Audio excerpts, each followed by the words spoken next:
Hey, and welcome to another episode of the Marco Podcast, a show dedicated to the realness of organization and entrepreneurship. This space was created for every woman who needs motivation or inspiration to get organized and to keep going after her dream. I'm your host, Angel J. Sit back and prepare for valuable tips, resources, laughs, and much more. If this is your first time here, welcome, and thanks for joining. If you've been hanging around for a while, welcome back, and I hope you brought a friend.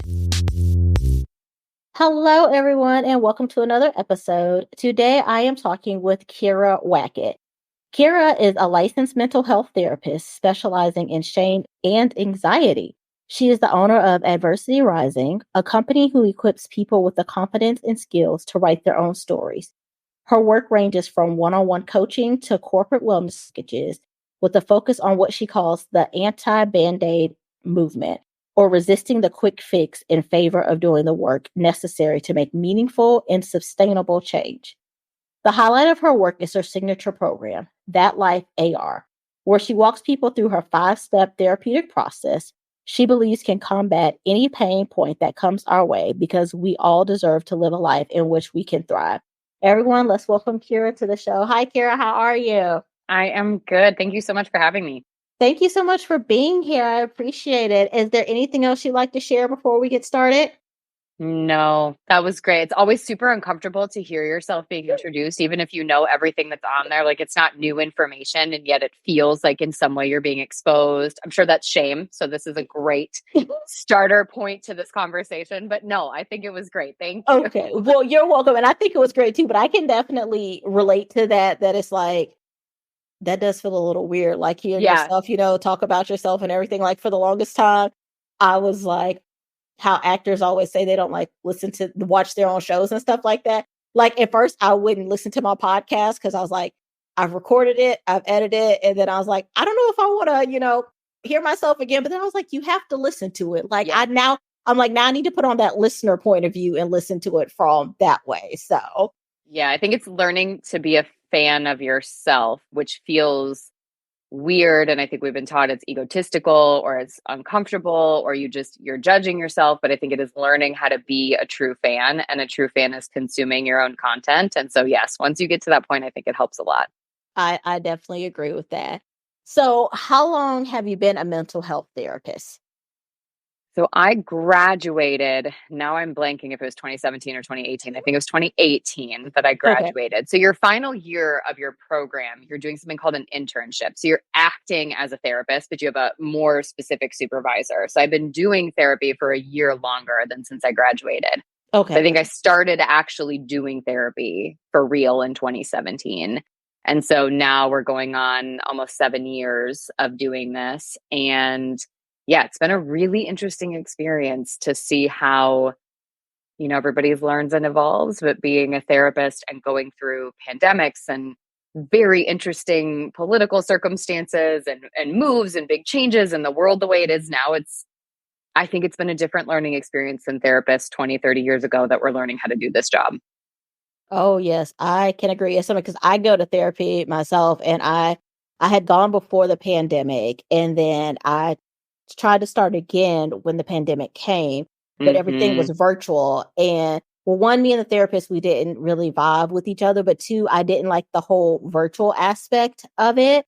And I waited. And so then in 2021 was when I started back going face to face. And I know my therapist, she's like, I don't like virtual therapy. She's like, I'd rather sit and talk, and get to know. But like you said, it just is so different now than it was before. And now, I don't know about where you are, but like here, I remember when I was first looking for therapists, I called a place and they was like, oh, she has a 6-month waiting list. We can put you on the waiting list. And I'm like, well, obviously I need to talk to someone now because I'm calling. I was like, okay, never mind then. So it was really hard first, it's already hard to, find someone, and then you never know like how well you're going to mesh with them.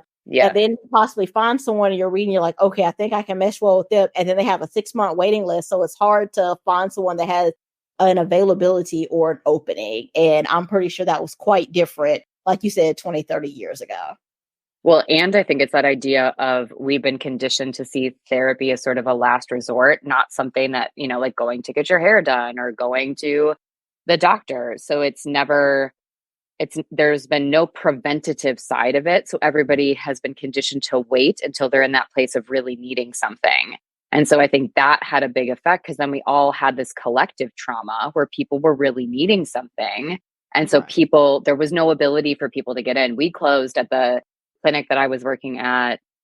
I want to say we ended up just turning off the wait list, because we were telling people they were like 100 and something on the wait list. And it's like that messes up their mental health more than just saying we're full, because people are like, I'm going to have to wait for how long? And so honestly, that was a big reason that I made the switch into doing coaching and then launching my program, was the idea of not all of us necessarily need a therapist, but we do need people to talk about things with. And there's not enough conversation around what support can look like, what the different roles, hats can be. And like you said, I mean, there's a lot riding on that. If you've been waiting for 6 months to see someone, you go into that appointment, the expectation is you're going to bare your soul. So it's more intense than dating, it feels like. Yeah. And you go in and you're like, this is not working. You're going to do whatever you can to convince yourself to stay, because the other alternative is to start over. And so you either tell yourself, I'm fine, I'll keep dealing with it on my own, or you tolerate this mediocre relationship, get nowhere, and then eventually go to that, I should just tell myself I'm fine, or maybe I'm so broken I'll never be fine. And so yeah, it's an interesting experience all in all. Yes, I definitely have to agree. And like you said, just so many of those thoughts that go through your head, and it can honestly be discouraging, because I mean, it was discouraging for me the first time that I tried to go, and they're like, oh, we have a 6-month waiting list, and everybody had a waiting list. And like you said, I was just like, okay, forget it. I just don't need therapy. And this was like before the pandemic. So I was just like, okay, fine, forget it, whatever. And then I finally like reached out to someone, and they got right back to me, and I was like, oh my gosh, I was like, thank you so much. And she's like, yeah, she's like, I try to, get people scheduled within a week or two of like doing the initial like consultation and call and stuff. She's like, because obviously if you're calling me, you need me, so it's like so true. So yeah. So what made you specialize in shame resilience? So I started when I was doing my master's program. I was really interested in trauma, and particularly in working with people with addictions. And I got very specific into working with people with eating disorders. And I have a long history of complex trauma growing up. I am 11 years in my own recovery from an eating disorder. And so I think I was very pulled to want to help people that I could relate to. And I think that's what a lot of us want to do. We want to help people that are struggling with similar things as us, or that, in my case, it was that I never really felt seen and heard through a lot of those things. And I wanted to help change that for other people. And so I was really, they don't talk about shame now, maybe a bit more, but shame was never really talked about at all in my program. It was never a topic of conversation. We weren't hitting on that. We weren't going into sort of emotional intelligence and hitting on what that shame is, this feeling that can be all consuming. But I happened upon a training that Brene Brown was doing for therapists, and she was specifically trying to teach social workers and licensed professional counselors about her research on shame. So this was right as she was starting to kind of get some traction. Now she's pretty much a household name. And I took this continuing ed class with her, and I was like, oh my goodness, that is the root. The trauma, the addiction, the behavioral issues, the stuff that's getting people in, the misery or the pain or the disruption, that is 17 dominoes down the line. Underneath all of that is this shame. It's this feeling, whether it is caused by trauma or a series of traumatic events, just living in this world, internalized bias, all systems of oppression. We've all been conditioned to believe that our job is to be something for everybody else, to fit in and to be accepted. And so recognizing that feeling, it was this switch for me that I still worked, and I have all my credentialing as an eating disorder therapist. That was the focus of a lot of my work in the therapy room, was working with eating disorders and anxiety disorders. But really it was what I'm treating is shame. And then once I shifted over to coaching, I was able to more outwardly talk about that and kind of use that as the modality kind of lead for how I talk to people, is let's really figure out what shame is. How do we bring it to the surface? How do we work through it? And so it's been such an interesting experience. And I think for anybody listening, when you go back to that idea of shame ultimately being this emotion, it's a fear that we're not good enough, we're not worthy, we're not lovable. Whether you are struggling with anxiety, you're struggling with interpersonal dynamics, attachment issues, trauma, what it means to be a woman, to be Black, to be trans in the community or culture that you live in, all of these different narratives, there's shame layered into it. So it's this very weird, universally binding thing that also feels like it's the most lonely experience we can have. Okay. I agree with that. Shame does make you feel very lonely. And like you said, everyone's going through it, but again, we've just been conditioned that you don't talk about it, and you just work through it and you keep to yourself. So, and congratulations on being in recovery from your eating disorder. I know that I've never had one, but I do know people that have had one, and I know how hard and how difficult that can be. And I know that sometimes that can be even looked at, as shameful, or well, not shameful, what people can shame you for it or try to make you feel bad or guilty about it. But it's just like any other disorder that someone may have. So congratulations to you on that. Thank you. You're welcome. And so we touched on it a little bit, but can you dive a little bit deeper into it about where does the shame come from? Yeah. So essentially, again, shame is an emotion. So it's a reaction to the world. It's triggered by something that activates a fear in our body. And that fear, again, is not being worthy, not being enough in some way. Fears really derive from a thought and what we know. And so my primary modality as a therapist, many people have probably heard of cognitive behavioral therapy or CBT. And so the language I'm using is really rooted in CBT, but you can hear these words kind of in all different modalities. We talk about something called core beliefs. Your core belief is your innermost belief about yourself. If you think about kind of all of our thoughts, they stem from our central storyline. Everybody has one. Everybody has a main value judgment feeling about themselves. And so for anybody that is born and anywhere, I want to estimate that maybe there's one or two people that have the capacity to feel emotions. We know that there are some people who are born without that their brain cannot process emotions. They don't experience empathy. But if we're thinking about just sort of general population, probably the smallest subset of them develop this idea that I don't have to do anything to be worthy of love and connection. I can want to contribute. I can want to put goodness in the world. I can want to be kind. I can want to be healthy, whatever that looks like. But I don't have to do any of those things to be loved. I am deserving of that regardless of how I show up. For the rest of us, it was this idea of this is who you have to be and how you have to show up in the world. Family dynamics, cultural norms, being a kid, having teachers, caregivers telling us what to do, the expectations that were put on us. And so sort of that social construction of how we're supposed to act. And we see for many people, if we all go back to grade school, the person that got A's and the person that got D's or F's, they were treated differently in school. They weren't given the same celebration. They weren't given the same space and grace. I had a lot of friends that maybe they were getting C's, D's, or F's in classes, and I was a straight A student.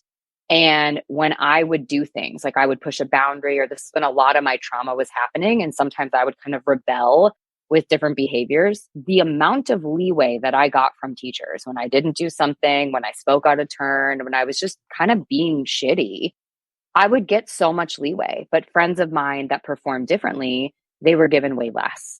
And so the narrative for all of us, again, think about just that great example was, well, people that get A's are better.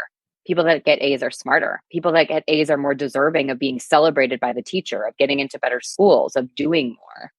So if you kind of compound that over what we've learned about every aspect of performance, being, doing, how we're supposed to look, that's really where shame comes from. It's all of these sort of trigger points that says you're supposed to look and be a certain way. That's the only way to actually fit in and be loved. And if you can't do that, you won't have that. You won't be included. You won't be a part of whatever the community is. And so we're constantly kind of riding that tension point to try to make up for deficiencies to make sure that we can be accepted. Okay. That's really good. And that's really deep. So, it's something that you don't really look at it that way, or you don't really think about it. Like, you don't really know where the shame comes from. You just know that it's like this feeling or this emotion that you have. And even though, like, if you do something wrong and you know that you did something wrong, then you're like, okay, I feel shame for doing something wrong. But if you haven't done anything wrong, you just have this feeling or this emotion of the shame. And it's like, well, why do I have this feeling? Why do I have this emotion? There's no reason for it. But you don't realize that it's something that you're kind of conditioned for. And even what you said, I think brings up such an important distinction. If I do something that I feel bad about, that I've coded as wrong, like I lie to somebody, I hurt their feelings, if I feel that, what my brain tells me is I did something wrong. That action was wrong, not I'm wrong. That experience is actually called guilt. So this comes up a lot where people get very confused about the difference between guilt and shame. So guilt is the idea I did something that doesn't feel good. I feel guilty. Typically, it means I did something that went against my values or the person I want to be. Sometimes again, lying, I think, is a great example, not being kind, whatever that looks like. And then when you feel bad, you go, gosh, I didn't feel good. You don't immediately go to, I'm a terrible person. I suck at everything. Nobody's going to like me anymore. You go, I don't want to do that. I want to make up for that. Maybe I apologize to somebody. I own my actions. I learn how to be better next time.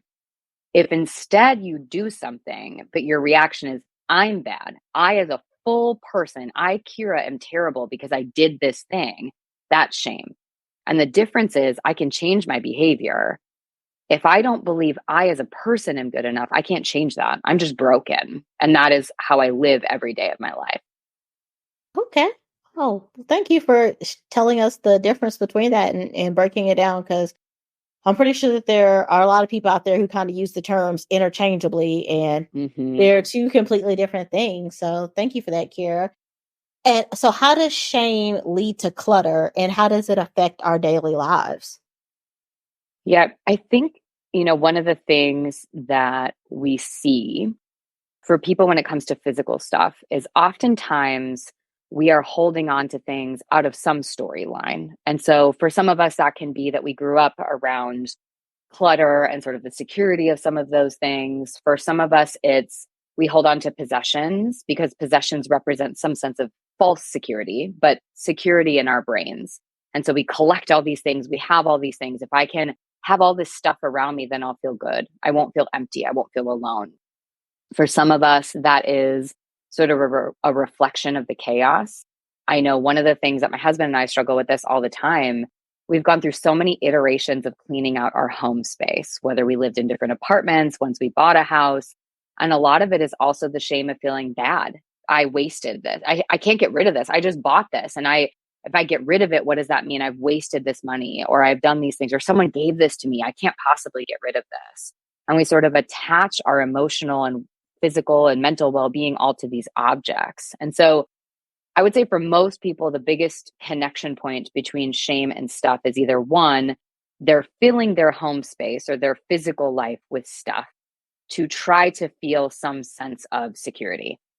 And that could, again, be an image portrayed and wanting people to see them a certain way. That could be this idea of if I have enough things, I won't feel alone. I'll feel more rooted and secure. There's almost a heaviness that comes with that.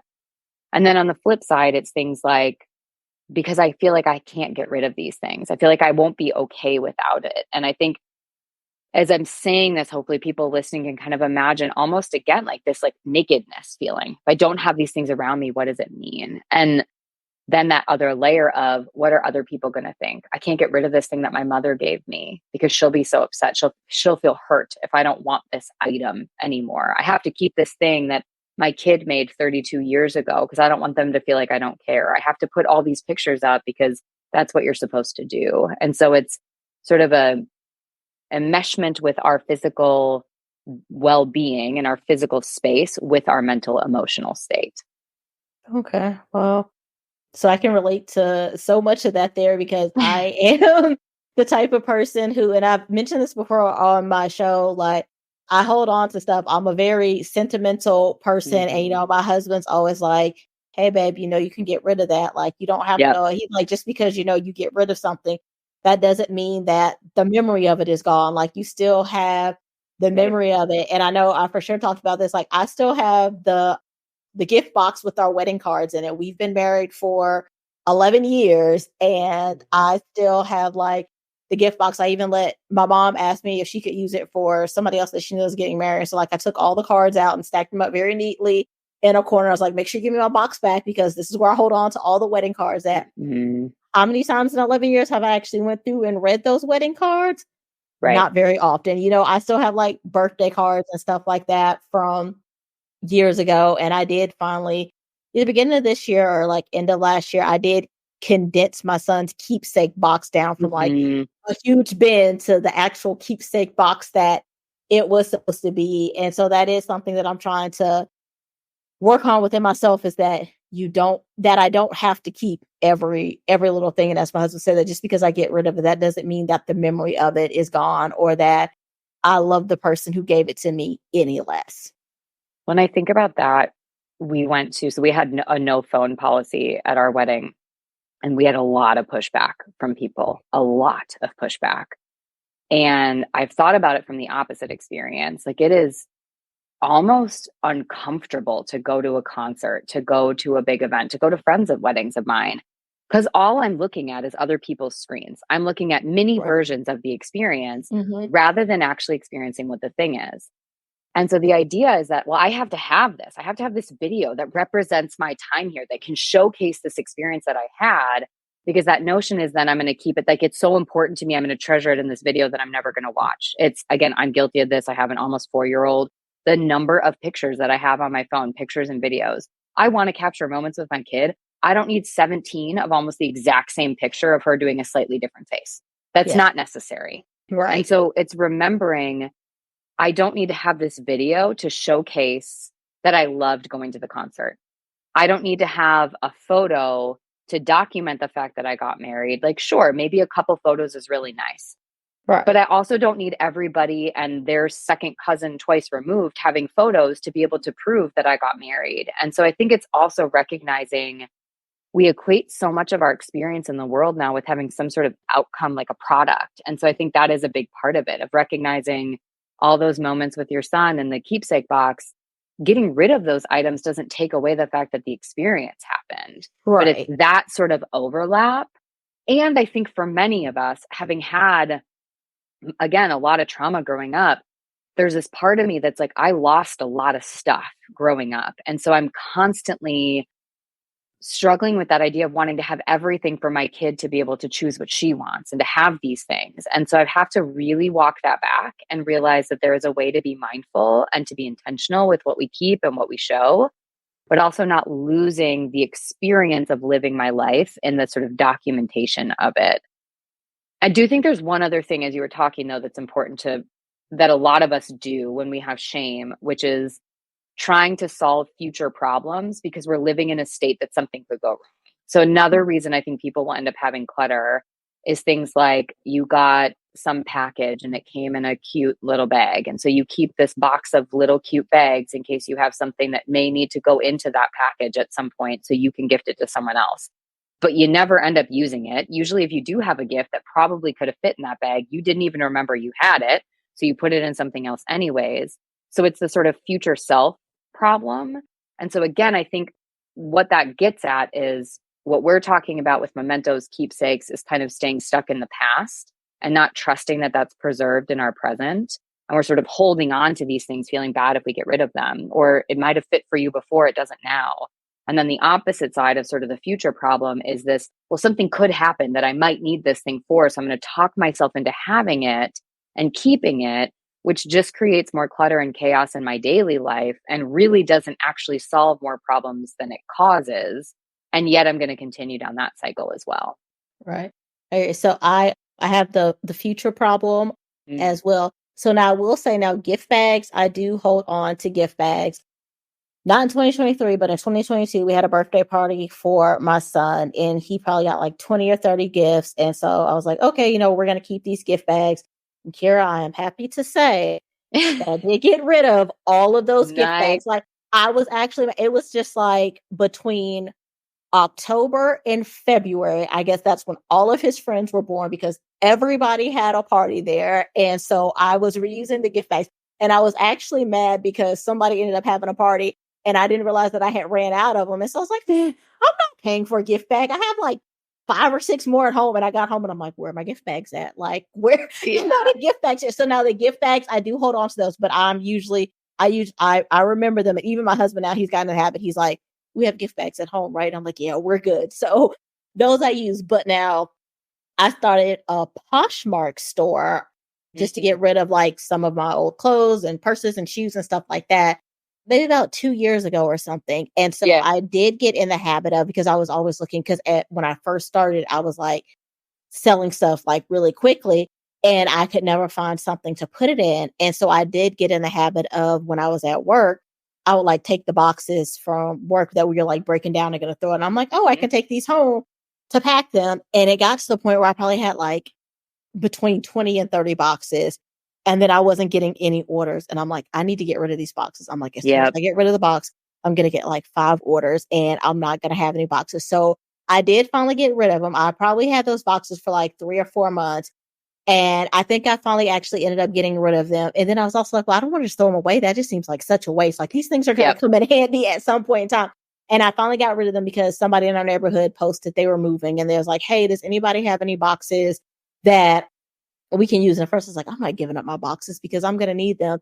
And then I remember I went to go open the door to my office and all, because I kept them behind the door and all the boxes had fallen. I had to like stick my hand in there. I was like, yep, you know what? That's my sign. It's time to get rid of these boxes and be done with them. So I definitely get both ends of that. And that's something that I am definitely a work in progress on. So you shared like how ways that shame can show up in our everyday, personal life and the clutter that it causes. How does it show up in entrepreneurship? I mean, I think it's so interesting to think about how much of the decisions we make are based on internalized pressure. And so think about the external system or society. And so for a lot of us, that could be our family norms, that could be the culture that we grew up, or the community that we grew up in, social media, and sort of the expectations that are put on people within social media. There's always this sort of projection of what success looks like. And if you layer in people's intersecting identities, so again, if we think about gender, race, religion, ability, all these different aspects of self, there's like this sort of amalgamation of all of these different points of self into this, well, this is what a successful you would look like. This is how it's supposed to be. This is how it's supposed to look like. And we look for people that are doing something similar, have something similar, represent something similar to be a pillar of what that success will be. And so what happens in entrepreneurship is we want to start a business, or we decide to start a business.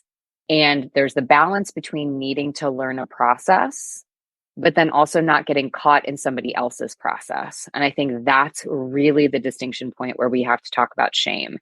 So for example, I don't do social media. I don't do Instagram. I don't do TikTok. I used to be on those things. I used to be posting on, mostly it was back when Facebook and Instagram were still like the primary points. I got off before TikTok really took over. And what I found, and everyone's like, well, that's how you have to market. That's how you have to get people to know what you're doing. That's how you have to sell anything. And that's great. That is lovely if that works for people.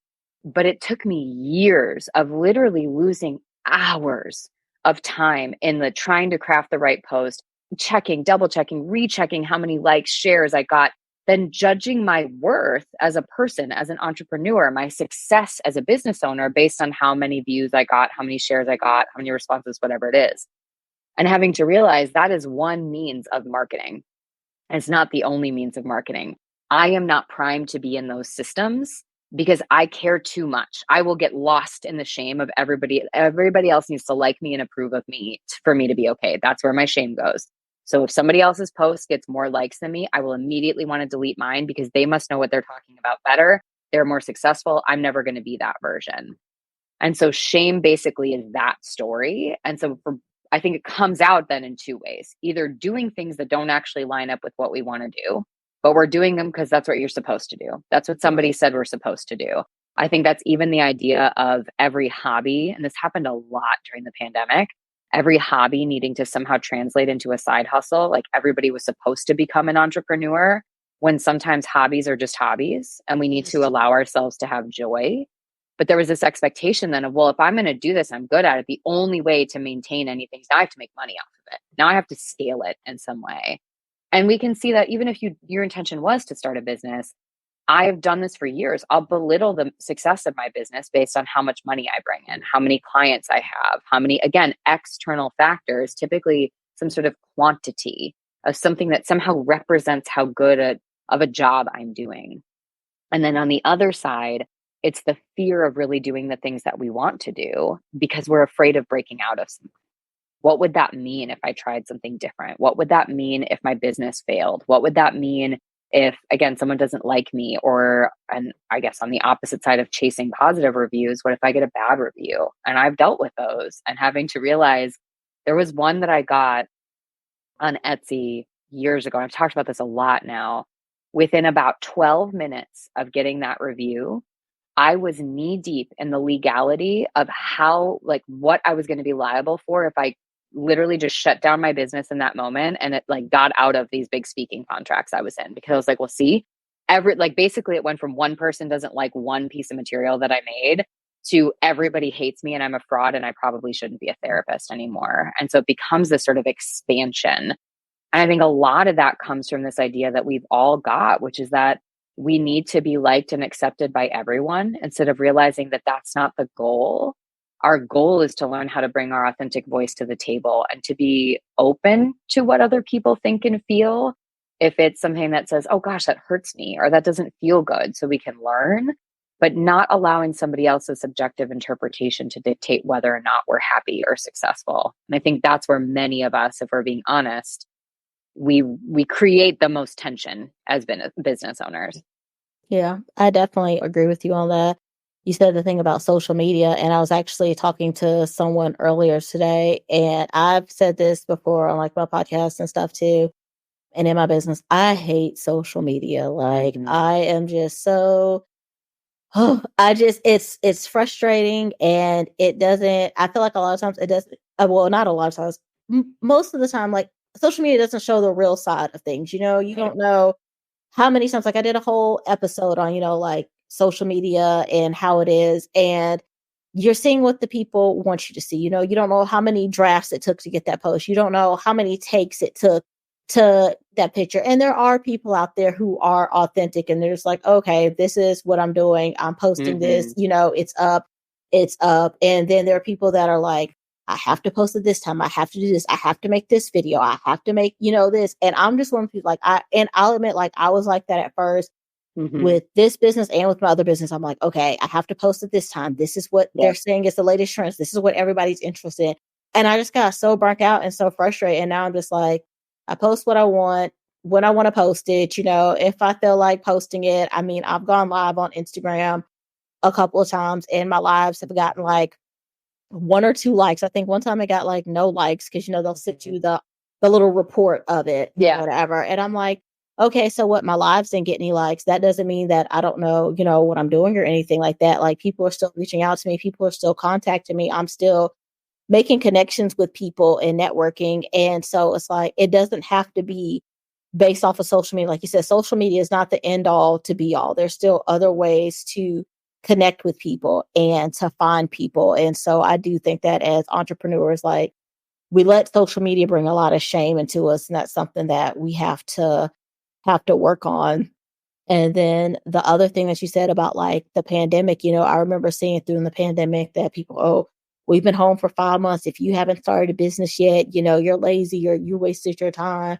And I'm like, maybe people don't want to start a business. Everybody doesn't want to be an entrepreneur. That's not everybody's goal in life, is to be an entrepreneur. And there's nothing wrong with that. You shouldn't make someone feel shame just because that's not what they want to do. We're all called to be on different paths and to do different things in life. And you don't have to shame people for that. Some people are happy with, their work from home, working their job. They're good with that. And there's absolutely nothing wrong with that. And I'll admit that I fell into the trap of, I got back into sewing when the pandemic happened. And then I started making masks and I was like, oh, I can sell these. And then that led into a whole bunch of other stuff.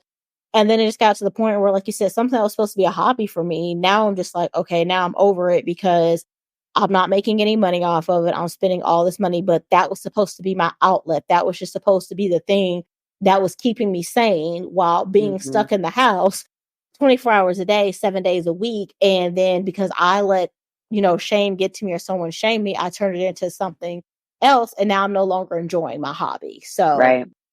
yeah. And Right.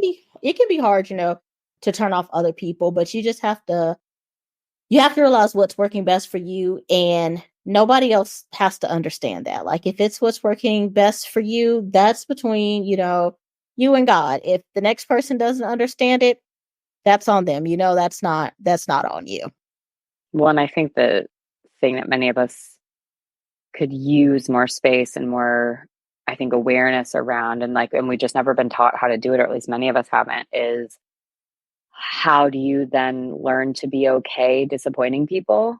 And how do you learn to be okay being disappointed? And I think that is really it's a big element of shame resilience. There's a term called radical acceptance, which is learning to understand what you can control and letting go of all the rest. And so if we think about it, quite literally nothing about what anybody else thinks, says, or does is in our control.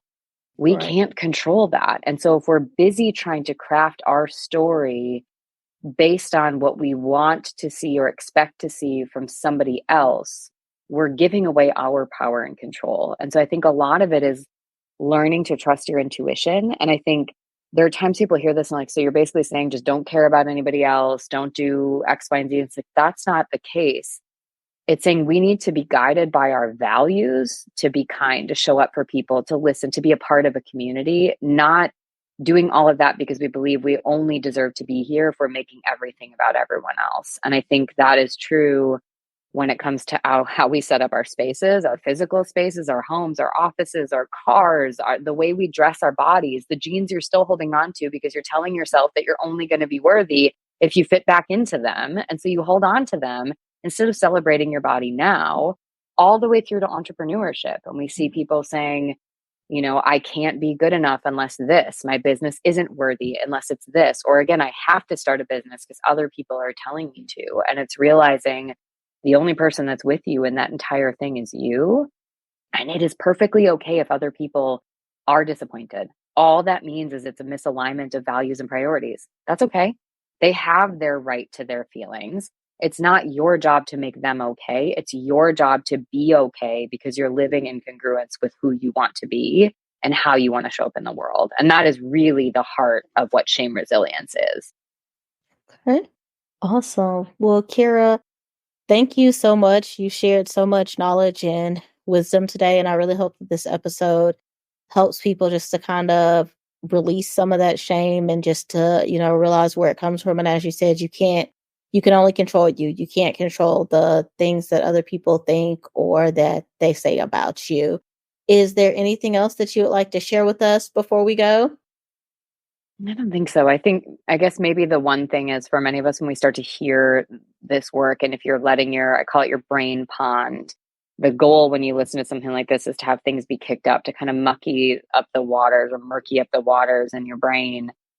Allow that to happen without feeling like you need to just fix it. That's not the goal. The goal is to just be with that, to kind of see what shows up and to move through that slowly. And I think giving yourself grace and space to realize you are doing something, or likely a lot of things, rooted to your shame story that doesn't make you weak or a bad person. That just makes you human. And we're all figuring out how to do this work together.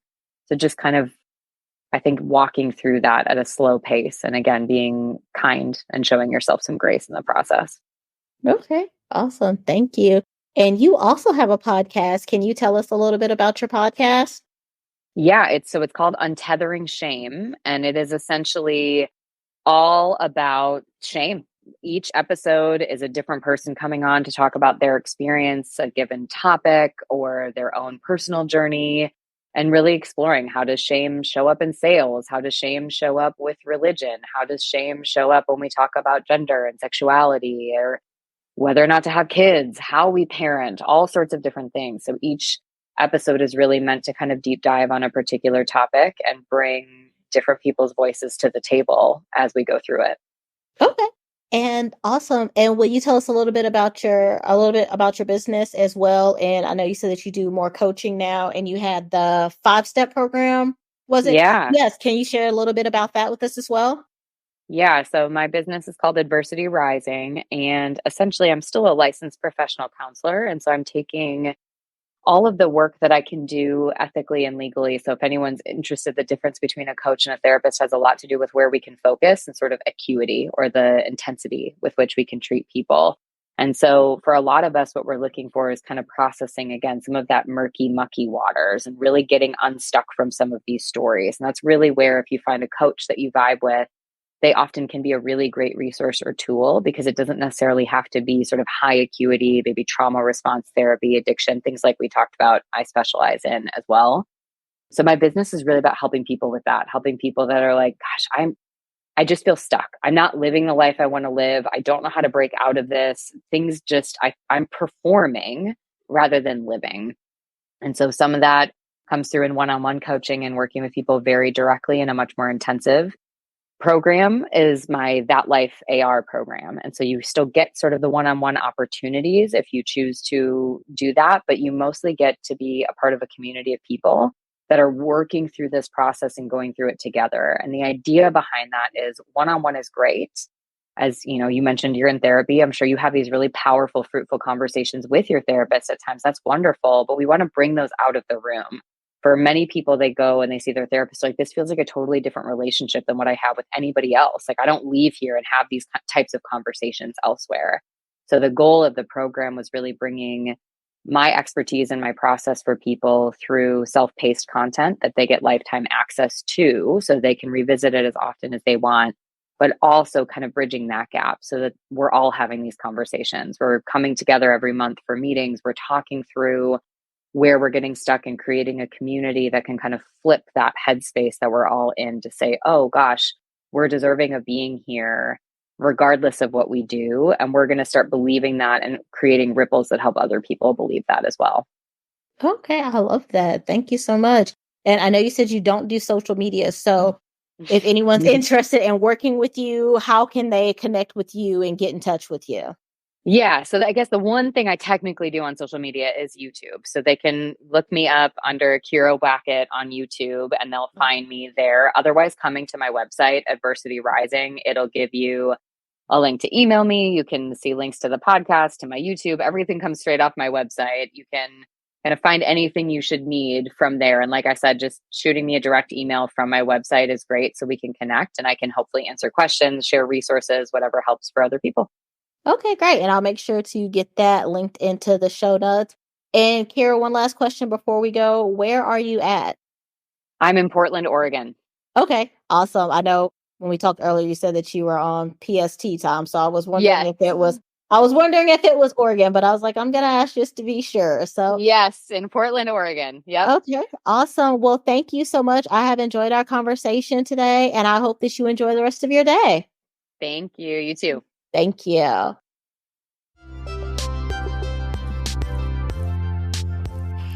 Thank you for tuning in to another episode of the Modco Podcast. I hope that you enjoyed this episode and learned something from it. Be sure to share this episode with a friend, family member, colleague, or anyone you think will enjoy it. Make sure you hit the follow or subscribe button. And if you love the podcast, please leave us a 5-star rating and review on your favorite podcasting app. That helps others to find us and gets us listed in other show recommendations. So you all know that I run on coffee, and so does the show. If you'd like to buy us a coffee, you can do so by clicking on the link in the show notes. Thank you so much, and chat soon.